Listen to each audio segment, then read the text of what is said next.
নতুন করে সেজে উঠছে পাকিস্তান এম্বাসি। আর আগের সরকারের বেলায় এটা নিরাপত্তা ছিল না। বাংলাদেশের রাজনৈতিক বাকবদলের সঙ্গে সঙ্গে রাতারাতি পাল্টে গেছে ঢাকায় পাকিস্তানি দূতাবাসের চেহারা। হঠাৎ করেই বেড়েছে দেশটির কূটনীতিকদের তৎপরতা। দুদেশের মধ্যে বাণিজ্যের নতুন দিগন্ত উন্মোচিত হচ্ছে। স্বাধীন বাংলাদেশে প্রথমবারের মতো করাচি থেকে সরাসরি এসেছে কন্টেইনারবাহী জাহাজ। বাংলাদেশিদের জন্য ভিসা প্রক্রিয়া সহজ করেছে পাকিস্তান। গত 3 মাসে দুই দেশের সরকার প্রধানদের বৈঠক হয়েছে 2 বার। সার্বিক অবস্থা এমনই যে বাংলাদেশ ও পাকিস্তানের মধ্যে এমন তহরম মহরম গত 53 বছরেও দেখা যায়নি। আর এই পরিস্থিতিতেই নতুন রঙে সাজছে ঢাকায় পাকিস্তানের দূতাবাস। গত 5ই আগস্ট আওয়ামী লীগ সরকারের পতনের আগে পর্যন্ত অনেকটা ম্যাড়মেড়ে ছিল এই কার্যালয়। সাদামাটা ভবনটি ছিল বিবর্ণ, মানুষের আনাগোনা ছিল না একেবারেই। নিরাপত্তা বেষ্টনীরও তেমন কড়াকড়ি দেখা যেত না। ফটক ও কাঁটাতারের বেড়ায় জং ধরে গিয়েছিল, সামনের ফুটপাতে গজিয়েছিল ঘাস। এমনকি ভবনে প্রবেশের একটি গেটের সামনে মাথা তুলেছিল গাছের চারা। অযত্ন ও অবহেলার চিহ্ন ফুটে উঠেছিল সামনের ফুটপাতে।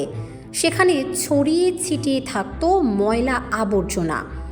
কিন্তু বাংলাদেশের ক্ষমতার পালাবদলের সঙ্গে সঙ্গে পাকিস্তানের দূতাবাসের সেই দৃশ্য পুরোটাই উধাও হয়ে গেছে। পরিবর্তনের চিত্র স্পষ্ট হয়ে উঠেছে সেখানে।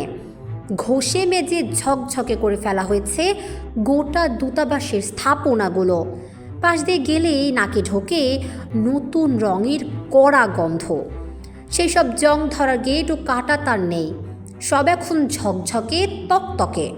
দূতাবাস ভবন ও চারপাশের প্রাচীর দেখে মনে হতেই পারে সদ্য যেন নির্মাণ করা হয়েছে এটি।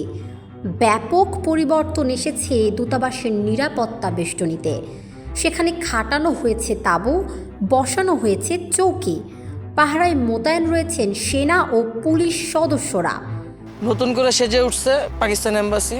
আগে একটু অন্যরকম ছিল, একটু অগুছানোই ছিল। এখন পট পরিবর্তন হওয়ার পরে, সরকার পরিবর্তনের পরে এটা নতুন করে রং টং করা হচ্ছে, কঠোর নিরাপত্তা ব্যবস্থা জোরদার করা হয়েছে এবং নানান রকম কিছুই পরিবর্তন করা হয়েছে।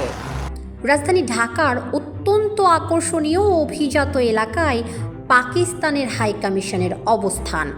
গুলশান 2-এর 71 নম্বরের সড়কে রয়েছে আরও কিছু গুরুত্বপূর্ণ বাড়ি ও স্থাপনা। পাকিস্তান দূতাবাসের পাশের বাড়িটি সালমান এফ রহমানের। পট পরিবর্তনের পর সালমানের আলিশান বাড়িটিতে চলেছে অবাধে লুটপাট। পাকিস্তান হাইকমিশনের সামনেই অভিজাত নর্থ ক্লাব, অদূরেই গুলশান থানা। ধরেন আগে এটা এরকম ছিল না, আগে নিরাপত্তাও তেমন ছিল না। এখন সরকার পরিবর্তন হওয়ার পরে নিরাপত্তা বাড়াইছে। বাড়িটা রং টং ছিল না, রং টং করছে।